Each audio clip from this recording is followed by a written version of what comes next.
The need for AHMA is being able to determine where we're going to go with our own housing need, to be able to have a conversation about what my community needs, what our province needs, to have an impact with federal government, the provincial government, the municipalities, to guide what is happening in housing.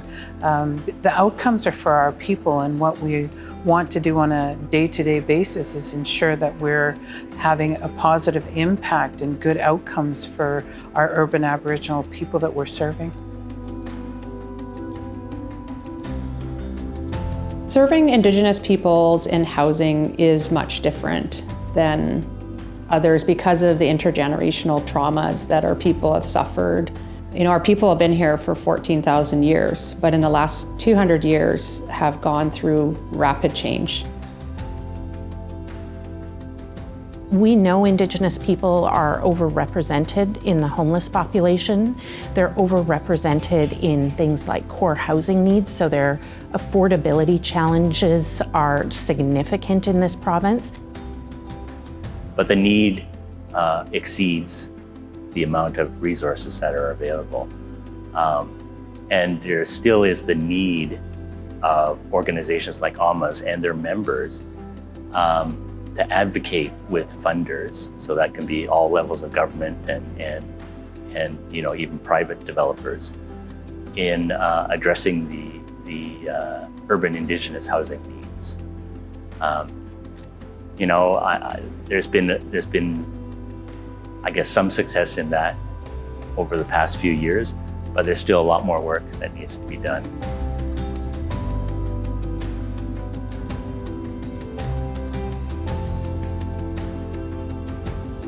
You know, it brings the voice of urban Indigenous housing providers and service providers to different funders, and it also brings together the members to share, you know, their issues and you know, any concerns that they have. I feel a part of AHMA. I belong.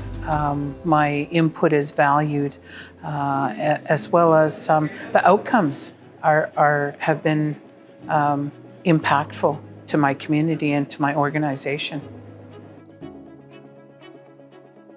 So the concept of for Indigenous, by Indigenous is embedded under urban Indigenous housing solutions, and it allows our Indigenous people to seek out solutions that are driven for Indigenous people, by Indigenous people. And so urban Native housing is really about honoring culture and our basic human rights.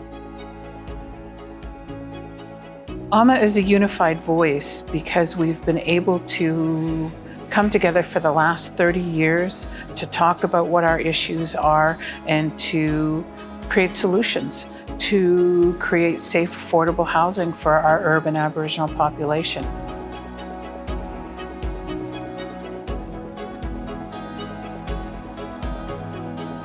So we talk to government with one voice and support our members at the same time. There literally is no equivalent to Housing Central anywhere else in the country. But it is a strategic voice for Indigenous housing organizations, for co-ops, and for nonprofits that speaks to government and to the public with one central message, and that is that everyone deserves a safe, secure, affordable place to live. Housing isn't just a privilege, it's actually a right. Because everyone deserves a home. Housing is important to me so that everyone can stick together as a community. So affordable housing gives a safe and secure place for our people to rest so that they can focus on all the other aspects of life. And there needs to be equitable access to housing that allows for families to be families, for people to have places that they can call home, that are comfortable, safe, and culturally supportive.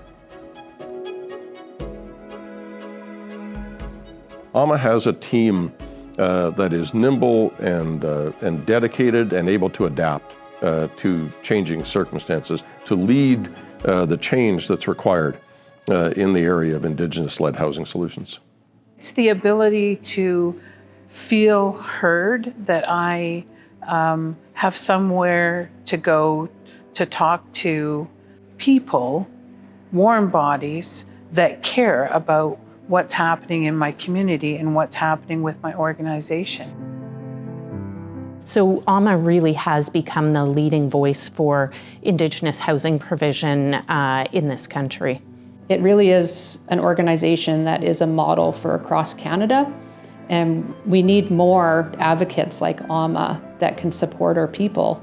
Today, it's undeniably proof of concept that Indigenous-led housing organizations can have enormous impact in the community housing sector, and not just in BC, but across the country, where AHMA is looked to as a thought leader, a best practice, and truly having impact on the national stage.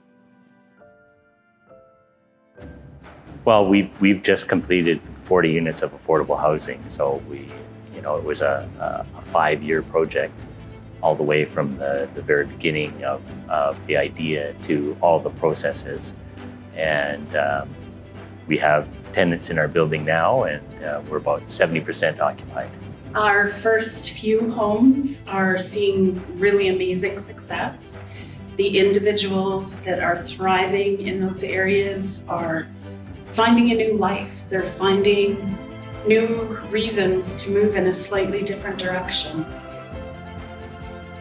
The way that we can partner with our organizations that want to participate in reconciliation, they're able to bridge that gap in some cases. They're networking out across Canada.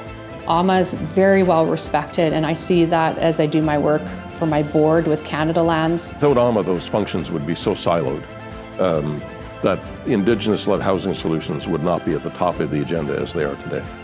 The future is going to be very challenging. And we would be in a much poorer position to meet those challenges without the contribution that AHMA makes to the Housing Central Alliance. And we would be unable to address the full range of housing solutions needed in response to the current crisis without the excellent work that AHMA does.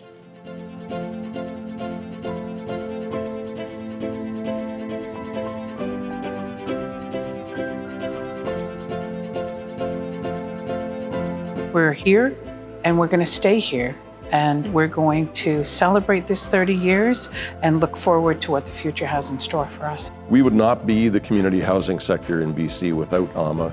I love that we, as a group, are so passionate about everything that we do.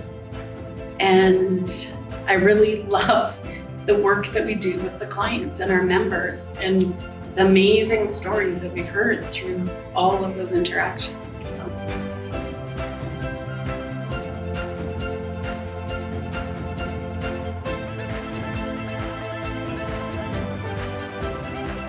Congratulations to AHMA. Happy birthday. We can't wait to celebrate another 30 years with you down the road, and it's just been phenomenal to see your growth, your independence, your strong voice. Thank you, AHMA. We cannot wait to see what the next 30 years will bring. Wishing you many more years of success and working together. Hechka OCM.